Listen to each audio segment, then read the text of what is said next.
Saat itu dia menjelaskan bahwa hampir seluruh komponen dari submersible Titan dikendalikan menggunakan sebuah joystick.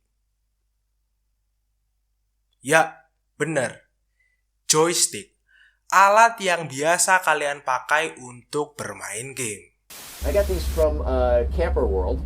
We run the whole thing with this game controller. Come on! Pada tanggal 19 Juni tahun 2023, sebuah kapal selam atau submersible bernama Titan tiba-tiba menghilang secara misterius ketika sedang melakukan perjalanan wisata menuju bangkai kapal Titanic yang karam di Samudra Atlantik Utara. Berita ini membuat gempar seluruh dunia, karena banyak yang mengaitkan tenggelamnya submersible ini dengan beberapa teori konspirasi. Apa sih yang membuat submersible yang disebut-sebut memiliki teknologi paling revolusioner ini bisa menghilang? Apakah submersible ini terkena kutukan dari kapal Titanic? Ataukah terjadi kesalahan yang sangat fatal sehingga membuat submersible ini bisa menghilang secara misterius? Sebelum kita memasuki video kali ini, jangan lupa untuk di-like dan di-subscribe dulu. Dan jangan lupa juga untuk menyalakan lonceng notifikasinya agar kalian tidak ketinggalan update terbaru dari channel ini. Gimana? Udah di-subscribe? Kalau udah di-subscribe, langsung aja kita masuk ke TKP. Leave the world around us. They don't need to know. Come find me where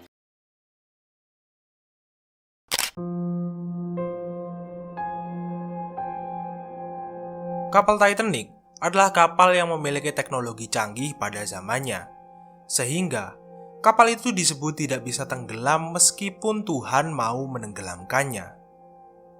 Kisah kapal Titanic ini sangat populer, dan kepopulerannya semakin bertambah ketika kisah tenggelamnya kapal Titanic ini diangkat menjadi film oleh James Cameron. Tentu saja, dengan kepopulerannya ini, banyak sekali orang yang ingin melihat kondisi kapal Titanic yang sudah karam di dasar Samudra Atlantik. Dan peluang ini diambil oleh sebuah perusahaan yang bernama Ocean Gate yang didirikan pada tahun 2009 oleh Stockton Rush dan Guillermo Solin. Rush adalah seorang pengusaha dan insinyur dengan latar belakang teknologi laut dalam.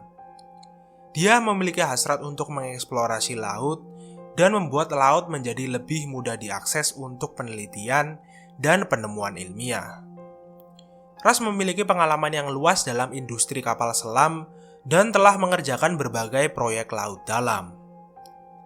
Sebelum mendirikan ekspedisi Ocean Gate, dia terlibat dalam perkembangan kapal selam canggih, termasuk merancang dan membangun kendaraan berawak dan tak berawak untuk mengeksplorasi laut dalam. Visi Rush untuk ekspedisi Ocean Gate adalah untuk menyediakan platform bagi para ilmuwan, peneliti, dan individu yang bersemangat untuk mengeksplorasi dan mempelajari misteri laut dalam. Submersible pertama Ocean Gate adalah Anti-Poach. Submersible ini mampu menampung 5 orang di dalamnya dan mampu menyelam sampai 300 meter dari permukaan laut. Dan pada tahun 2010 sampai tahun 2013, Ocean Gate sudah melakukan sekitar 130 penyelaman dengan submersible ini. Rush dan Ocean Gate meraup keuntungan yang lumayan banyak di waktu itu, karena mereka memberikan tarif $7.500 sampai $40.000 per orang bagi mereka yang ingin melakukan ekspedisi bersama Ocean Gate. Perusahaan ini kemudian terus berkembang dan bertumbuh, di mana pada tahun 2023 Ocean Gate mempunyai total 3 submersible yaitu Anti-Poach, Cyclops 1, dan juga Titan. Rush bersama Ocean Gate mengklaim bahwa mereka berkolaborasi dengan University of Washington dan Boeing untuk membuat submersible Cyclops 1. Tetapi, klaim sepihak itu segera disangkal oleh University of Washington dan Boeing. Saat itu, Rush mendesain kapal ini cukup unik dan berbeda dengan kapal selam yang lain, di mana dia merencanakan untuk membuat lambung kapal full dengan serat karbon. Tetapi, rencana itu tidak terrealisasi, dan dia kemudian mengambil lambung kapal selam yang bernama Lula yang sudah berusia 12 tahun setelah dia membeli kapal itu dari perusahaan Azores. Rush mengambil langkah itu karena dia ingin mengefisienkan dana pembuatan submersible. Titan adalah submersible kedua yang dirancang dan dibangun oleh OceanGate. Submersible ini adalah submersible pertama milik OceanGate yang bisa mencapai kedalaman maksimum 4000 meter dengan persediaan oksigen yang bisa bertahan sampai 96 jam. Titan juga merupakan kapal selam berawak pertama yang memiliki lambung yang terbuat dari titanium dan bahan komposit serat karbon.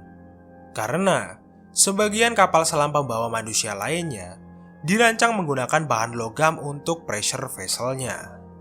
Rush kemudian dengan bangga menyebut submersible kapal Titan ini sebagai presentasi teknik yang luar biasa. Dengan segala fasilitasnya ini, Rush dan OceanGate kemudian membuat sebuah gebrakan dengan membuka trip wisata ke bangkai kapal Titanic pada tahun 2021.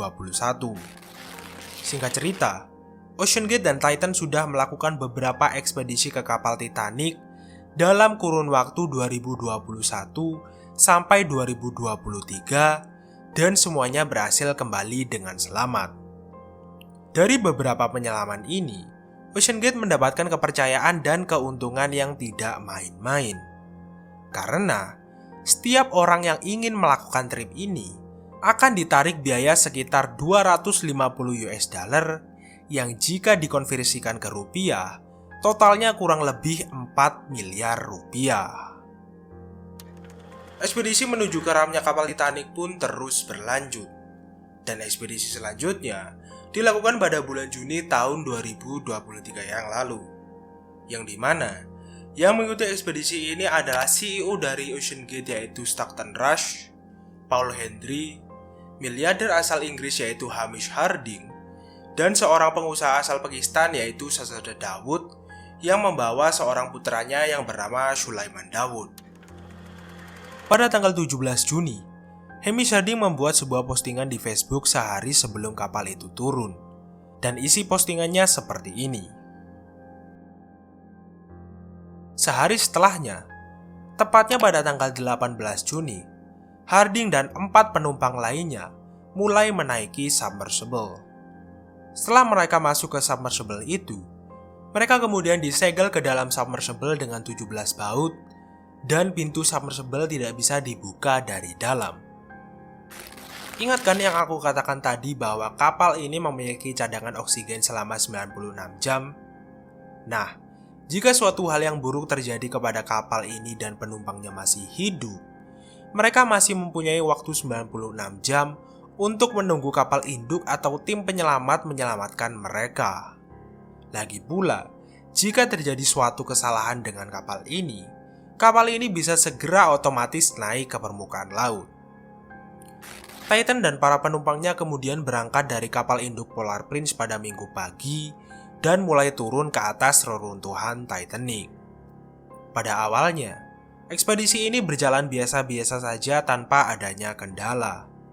Tetapi, kapal induk tiba-tiba kehilangan kontak dengan submersible tepat 1 jam 45 menit setelah kapal itu masuk ke dalam laut.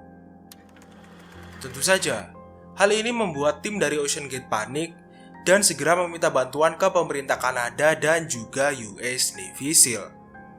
Pihak keluarga pun kemudian juga diberitahu mengenai hal ini. Segera, US Coast Guard menugaskan kapal P-130 yang sudah berada di area tersebut untuk mencari di permukaan laut. Dan mereka juga berharap bahwa submersible Titan akan segera muncul ke permukaan. Rencananya jika kapal Titan sudah mengapung di permukaan, tim penyelamat akan segera menuju ke area tersebut dalam waktu 96 jam untuk membuka segel dan menyelamatkan para penumpang. Akan tetapi, kapal Titan tidak kunjung muncul ke permukaan. Tim penyelamat pun memperkirakan bahwa ada kegagalan sistem di kapal Titan yang membuat kapal ini tidak kunjung muncul ke permukaan. Karena kapal ini tak kunjung ditemukan, Pusat Koordinasi Penyelamatan Halifax di Kanada kemudian mengirimkan pesawat P-8 Poseidon yang mampu menjatuhkan pelampung sonar yang dapat mencari di bawah air untuk membantu mencari submersible ini. Pihak keluarga dari penumpang submersible pun kemudian segera diberitahu bahwa kapal yang ditumpangi anggota keluarga mereka telah hilang. Sebenarnya, mereka sempat mendapatkan harapan ketika pelampung sonar mampu menangkap gelombang suara benturan yang terdengar setiap 30 menit. Dan suara ini terus berulang sampai 4 jam sebelum suara ini menghilang. Kabar tentang hilangnya submersible Titan dan para penumpangnya kemudian segera tersebar ke penjuru dunia. Pada tanggal 20 Juni, tim penyelamat telah mencari sekitar 48 jam dan telah menjelajahi lautan seluas 10 mil persegi tanpa adanya tanda-tanda submersible Titan. Ingro Group mengkonfirmasi bahwa Daud dan putranya berada di kapal selam selain Hardin. OceanGate juga mengkonfirmasi bahwa CEO mereka yaitu Stockton Rush juga berada di dalamnya. Anak tiri dari Hamish Harding juga mengkonfirmasi kepada media tentang hilangnya kapal ini dari media sosialnya. Setelah proses pencarian sejak hari Minggu tanggal 18 Juni tahun 2023, puing-puing kapal Titan akhirnya ditemukan oleh US Coast Guard sekitar 500 meter dari tempat karamnya kapal Titanic. Dan mereka juga menyebutkan bahwa kapal selam wisata Titan yang mengangkut 5 orang itu mengalami implosion di dekat karamnya kapal Titanic dan menewaskan seluruh orang di dalamnya. Pertanyaan terbesar banyak orang adalah kok bisa? Kapal selam yang sudah beberapa kali melakukan perjalanan yang sama dan diklaim pemiliknya memiliki teknologi dan sistem keamanan terbaik bisa mengalami kecelakaan ini. Dan akhirnya, sutradara sekaligus orang yang ahli di bidang laut dalam yaitu James Cameron angkat bicara. Saat itu, dia mengatakan bahwa banyak orang di komunitasnya khawatir tentang spesifikasi kapal ini. Dia dan teman-temannya di dalam komunitasnya juga pernah menyurati Stockton Rush bahwa kapal Titan-nya itu terlalu eksperimental dan tidak aman untuk membawa penumpang. Tidak hanya itu, James juga menyebutkan salah satu penyebab kecelakaan ini adalah ketamakan dari Stockton Rush yang tetap melanjutkan ekspedisi ini meskipun sudah diperingatkan beberapa kali. Sebetulnya, tidak ada aturan pasti yang menetapkan standar keamanan submersible. Dan sebetulnya, kapal Titan ini juga tidak mempunyai sertifikat keamanan resmi. Dan pemilik sekaligus CEO dari OceanGate yaitu Stockton Rush juga mengamini hal ini. Kesombongan Stockton tentang kapal ini juga pernah terekam saat dia diwawancarai oleh suatu media. Saat itu, dia menyebutkan bahwa kapal ini sudah mempunyai sistem keamanan yang berlebih alias sudah melewati kata aman. Dan dia juga mengatakan jika seandainya ada kerusakan di dalam sistem submersible-nya, bagian silinder atau lambungnya tidak akan rusak dan bisa segera membuat mereka naik ke permukaan. Tapi sayangnya, statement arogan dari Stockton ini tidak dibarengi dengan presentase yang meyakinkan, di mana saat itu dia menjelaskan bahwa hampir seluruh komponen dari submersible Titan dikendalikan menggunakan sebuah joystick. Ya, benar. Joystick. Alat yang biasa kalian pakai untuk bermain game. I got these from Camper World. We run the whole thing with this game controller. Come on! It seems like... Tidak hanya itu saja, dia juga pernah mengatakan bahwa beberapa peranti yang digunakan di submersible-nya itu dibeli dari toko perkakas dan toko camping. James Cameron juga mengatakan bahwa kebanyakan part dari submersible Titan ini dibuat sendiri oleh Stockton dan OceanGate yang tentu saja tidak industrial standar. Ketululan ini tidak berhenti di sini saja, di mana ada sebuah isu yang mengatakan bahwa akrilik dari submersible ini hanya bisa digunakan di kedalaman 1000 meter saja. Sedangkan puing-puing kapal Titanic berada di kedalaman 3.800 meter. Ada sebuah isu yang beredar bahwa Stockton sudah beberapa kali memecat pegawainya yang mengatakan kepadanya bahwa submersible-nya ini tidak aman. Sebetulnya, kejanggalan-kejanggalan dan kesalahan teknis ini sudah beberapa kali terjadi di dalam submersible ini.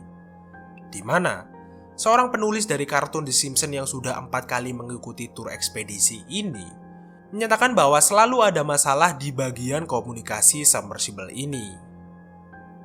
Dan seorang reporter BBC yang pernah ikut tur ekspedisi ini juga mengatakan bahwa submersible ini yang seharusnya dipasang 18 baut malah dipasang 17 baut.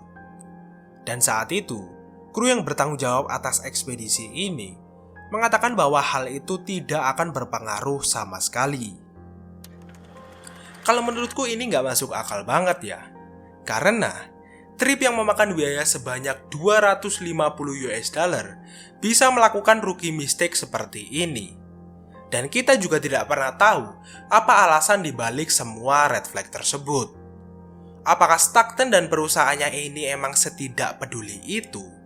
Atau mereka memang ingin meraup keuntungan sebanyak-banyaknya dengan cara membuat submersible mereka sendiri yang bisa dikatakan tidak layak untuk digunakan untuk tujuan komersil? OceanGate, whose CEO and founder Stockton Rush was piloting the submersible, has faced criticism. According to 2018 court filings, a former employee said he was fired after voicing concerns about the Titan. The same year, engineer Bart Kemper signed a draft letter from the Marine Technology Society, warning OceanGate that its submersible hadn't passed safety standards. This is not a tourist submarine. It follows no code and follows no jurisdiction. Oke lah, itu dia pembahasan dari kasus Submersible Titan. Seperti biasa, jika aku ada kesalahan informasi, kalian bisa mengkoreksinya di kolom komentar di bawah ini. Dan jika kalian menyukai konten ini, jangan lupa untuk di-like dan di-subscribe dulu.